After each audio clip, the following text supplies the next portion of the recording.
Salut Booktube, c'est Aurélie. Aujourd'hui, je vous propose une review de cet ouvrage, La Maison au livre d'Enis Batur. Donc Enis Batur, c'est un auteur turc. Ici, vous avez la traduction de François-Michel Durazzo pour les éditions Zulma. Et c'est une traduction qui est parue en 2022. Donc c'est une première traduction en français de cet écrit. Enis Batur, c'est un auteur très important de la Turquie contemporaine. Voilà, vu qu'en ce moment je suis dans un trip où j'ai envie de découvrir les littératures du monde, la Chine, la Turquie, comme d'habitude je suis passionnée par la Turquie, j'ai même commencé à apprendre le turc, donc c'est pour vous dire. Et je connais pas très bien la littérature turque contemporaine, donc je me suis dit, bah, j'ai vu ça à la médiathèque, je vais commencer par lui. Pouf pouf, c'est tombé sur lui. Voilà. Le titre en VO, c'est Kitap. Kitap, c'est le livre. Evi, la maison du livre. Donc, le pitch, vous avez un écrivain turc extrêmement renommé, qui est en fait le self-insert, hein, bien évidemment, de l'auteur, hein, d'Enis Batur. Et il va recevoir en héritage, dans des conditions assez étranges, une bibliothèque privée d'un monsieur qui vient de décéder et qui ne veut pas lui faire connaître son identité. Donc en fait, l'héritage se fait par le biais d'un cabinet d'avocats, de notaires, etc. Et l'identité du donateur est maintenue secrète. Il y a un certain nombre de conditions qui sont associées à cet héritage. La bibliothèque, appelée la Maison au livre par son fondateur, maintenant décédé, se trouve sur la colline de Dragos. Donc ça, c'est sur la rive asiatique d'Istanbul, dans un quartier plutôt huppé, plutôt vert. Effectivement, cette bibliothèque privée est une espèce de grande structure, de grand octogone de verre, dans la verdure, au milieu de... Enfin, il y a des hectares et des hectares de végétation autour. Bref, l'intimité et la paix, la sérénité du lieu faisait partie du projet, manifestement, du fondateur de cette bibliothèque. Donc notre écrivain turc se retrouve face à un dilemme. Est-ce qu'il accepte cet héritage en acceptant également les conditions qui sont associées à cet héritage, en sachant que c'est un bibliophile, c'est un éditeur de livres et de revues, c'est un écrivain, enfin voilà. Évidemment, tout ça amène à un certain nombre de conflits chez le personnage principal. Et là, je vous spoil rien, c'est sur la 4e de couverture. Son implication dans cette maison au livre va le mener jusqu'à l'obsession. Il y a plusieurs références qui sont faites par l'auteur lui-même dans ce livre qui est assez érudit, hein. Alors, il y a beaucoup de références à la littérature occidentale classique. Ça va d'Homère en passant par Dante, en passant par Dickens, etc. Enfin voilà. Il y a aussi beaucoup de références à la culture turque, au classique turc. Donc là, il a fallu que je fouine sur Google. Hein. Google est mon ami et j'ai appris plein de choses. Je n'ai pas la prétention d'en avoir mémorisé beaucoup, mais encore une fois, c'est une première approche de la culture turque littéraire, on va dire. Il va citer notamment dans ses références et ses reprises sur le site de Zulma par l'éditeur, donc l'éditeur français Zulma. Vous avez évidemment Le nom de la rose d'Umberto Eco, avec cette histoire de bibliothèque qui est aussi un labyrinthe et qui peut pousser les gens à avoir des comportements franchement limites. Hein. Je vous renvoie vers le film de Jean-Jacques Hano si vous n'avez pas lu le roman d'Umberto Eco. Ça, c'est un livre savant, mais déjà il est beaucoup plus court et il est beaucoup plus digeste, hein, que le livre d'Umberto Eco. Moi, ça m'a fait penser, alors c'est pas une référence revendiquée ni par l'auteur ni par l'éditeur, mais ça m'a fait penser à L'ombre du vent du regretté Carlos Ruiz Zafón, donc à son cimetière des livres oubliés, hein, à Barcelone. Autre référence, cette fois-ci revendiquée par l'auteur, Borges, que je n'ai pas encore découvert. c'est en cours, c'est en projet.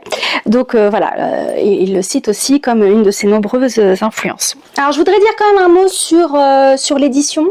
Donc moi, ces ouvrages de la collection Zulma qui se présentent comme ça avec le titre dans un triangle, avec ses motifs géométriques ou africains, voilà. Et j'aime beaucoup la présentation de cet éditeur. J'avais déjà feuilleté les livres plusieurs fois en librairie, j'en avais jamais acheté parce que les ouvrages ouvrages sont assez chers pour du format entre poche et brochet, voilà. Mais je comprends pourquoi, parce que la facture est de très grande qualité. Je dois dire également, parce que je suis une maniaque et qu'il m'est arrivé de corriger énormément de textes dans ma jeunesse et même encore aujourd'hui au travail, je n'ai pas trouvé l'ombre d'une coquille ou d'une faute d'orthographe dans ce texte. Je pense que Zulma fait appel à des relecteurs professionnels, même si c'est une espèce en voie de disparition.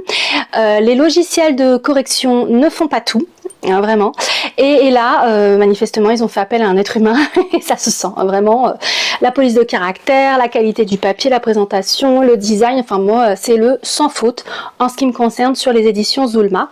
Et j'ai hâte d'en prendre d'autres à la médiathèque, j'en ai déjà repéré plein. En ce qui concerne mon avis sur le récit en lui-même, sur l'histoire que Enis Batour nous raconte. Je vous avoue que je suis restée un petit peu sur ma faim.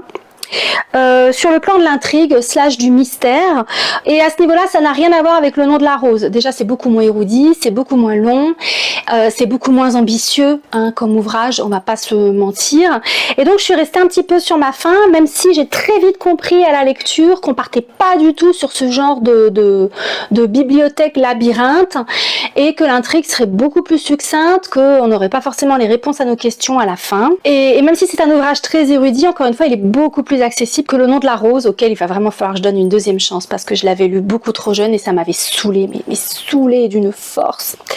Bref. En fait, cet ouvrage, c'est vraiment un prétexte pour l'auteur à une multiplication de tangentes sur le monde de la bibliophilie, les gens qui aiment les livres passionnément, à la folie même on peut dire, hein, c'est le cas aussi du personnage central, et je le devine, le cas de l'auteur Enis Batour. C'est aussi une piqûre de rappel en ce qui me concerne, en tout cas sur le monde des bibliothèques, sur le monde de l'édition, et le fait est que soit on apprend plein de choses, soit on a un regard éclairé sur ce métier qui manifestement entre la Turquie, l'Allemagne et la France ne change pas beaucoup sur ses principes. C'est vraiment de la part du narrateur qui écrit la première personne, c'est pour ça c'est vraiment en fait c'est une lettre d'amour de l'auteur à tous ses amis bibliophiles, écrivains, c'est souvent les mêmes. Il y a quelques exceptions, mais c'est souvent les mêmes. Les autres, ceux qui écrivent sont de gros lecteurs, hein, compulsifs, maladifs, ce que vous voulez.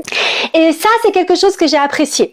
On comprend très tôt dans le livre, du coup, le côté mystère, qui est le fameux donateur, créateur de la bibliothèque, quel est le sens de cette bibliothèque, etc. C'est devenu très secondaire pour moi. Donc vraiment cette plongée dans le monde de l'édition, de la bibliophilie, fait une distinction entre les différents types de lecteurs, de bibliophiles. Il se compare à ses amis, à des auteurs turcs qui existent hein, et que manifestement il a côtoyé, il a connu hein, cet auteur. Donc c'était vraiment cette partie-là était vraiment intéressante. Mais je dirais quand même que globalement j'ai été déçue parce que sur le site de Zulma et puis à ma médiathèque les bibliothécaires étaient assez dithyrambiques. Enfin voilà, c'est censé être un super livre sur les bibliothèques labyrinthes, etc. Et je l'ai pas vécu comme ça. Donc je dirais que j'ai été un petit peu déçue, mais pas au point de ne pas envisager de découvrir d'autres œuvres de cet auteur qui a une plume très intéressante, un peu verbeuse. Mais de ce que je connais de la langue turque à mon niveau très bas hein, d'apprentissage, ce n'est pas déconnant et c'est une langue qui est très compliquée à traduire en français. Je m'en suis déjà rendu compte. Parmi les ouvrages que j'aimerais bien découvrir, mais je ne pense pas qu'il ait été traduit en français, en tout cas pas encore, il avait fait un essai, cet auteur, Enis Batour, qui s'appelait D'une bibliothèque à l'autre ou Ma bibliothèque labyrinthe. Et j'espère qu'un jour ce sera traduit en français parce que je pense que ça va être passionnant, mais vraiment passionnant. Ça m'a rappelé cette intrigue de quelqu'un qui hérite d'un fonds de bibliothèque dont il faut étudier la composition, comment le fonds s'est créé, quelle est la logique intrinsèque à la bibliothèque, etc. Ça m'a vraiment fait penser à un livre que je vous recommande alors là à 100%, qui s'appelle Le théorème du perroquet de Denis Gage. Même si vous n'aimez pas les maths, même si vous n'aimez pas les sciences, c'est une plongée hilarante, mais vraiment on se bidonne. Moi je me souviens d'avoir eu des fous rires avec ce livre. Donc on se plonge dans l'histoire des sciences parce que c'est une bibliothèque qui retrace l'histoire de sciences. C'est un scientifique, un mathématicien qui a constitué cette bibliothèque et qui l'a léguée à un ami. Et donc c'est un mélange d'histoire des sciences où vous comprenez tout. Et vous ressortez de cette lecture en ayant l'impression que ça y est, vous allez pouvoir faire maths sup, maths spé, quoi, limite. Vraiment, c'est hyper agréable comme sensation. Et en plus, vous êtes bidonné du début à la fin. Donc voilà, ça m'a fait penser dans un style complètement différent, avec des résultats complètement différents, au théorème du perroquet, encore une fois, que je vous recommande. Celui-là aussi, je vous le recommande. Si vous vous intéressez à la littérature turque, si la vie des bibliothèques vous intéresse, n'hésitez pas, hein, parce que ça se lit très très vite. C'est vraiment pas désagréable. Laissez juste de côté le mystère. C'est pas Umberto Eco, hein, encore une fois, ni Carlos Ruiz Zafón. Voilà, on n'est pas dans ce registre-là, quoi qu'ait pu en dire l'éditeur. Écoutez, je vous laisse là-dessus. Je vous retrouve pour une prochaine review. D'ici là, écoutez, portez-vous bien, bonne lecture et on se voit bientôt.